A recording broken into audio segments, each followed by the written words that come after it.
യോഹന്നാൻ എഴുതിയ 3-ാം ലേഖനം 1-ാം അധ്യായം 11-ാമത്തെ തിരുവചനം നമ്മളോട് പറയുന്നു, പ്രിയനേ, നന്മയല്ലാതെ തിന്മ അനുകരിക്കരുത്. നന്മ ചെയ്യുന്നവൻ ദൈവത്തിൽ നിന്നുള്ളവനാകുന്നു, തിന്മ ചെയ്യുന്നവൻ ദൈവത്തെ കണ്ടിട്ടില്ല. അപ്പോൾ നാം നന്മ എപ്പോഴും അനുകരിക്കുക, ബട്ട് തിന്മ നാം ഒരിക്കലും അനുകരിക്കരുത്.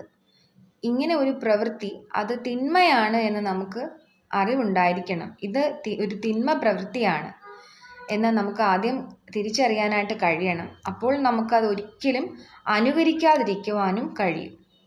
ദൈവവുമായിട്ട് നല്ലൊരു ബന്ധം നമുക്ക് വചന വായനയിൽ കൂടെ അത് വളർത്തിയെടുക്കുന്നതിനൊപ്പം നമ്മൾക്ക് ഈ വക ജ്ഞാനം ലഭ്യമാകുന്നു.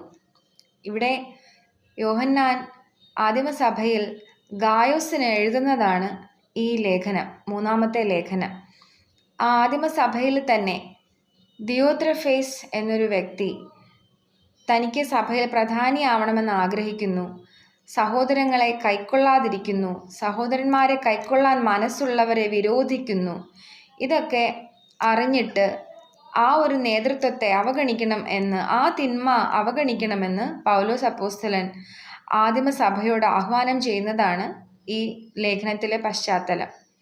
നമ്മുടെ ജീവിതത്തിലും അതുപോലെ തന്നെ നമ്മളെ റോൾ മോഡൽസിനെ തിരഞ്ഞെടുക്കുമ്പോൾ നമ്മൾ ആ ഒരു തിന്മ പ്രവർത്തിക്കുന്ന അത് നമ്മൾ തിരിച്ചറിയാനായിട്ട് ജ്ഞാനമുള്ളവരായിരിക്കുക.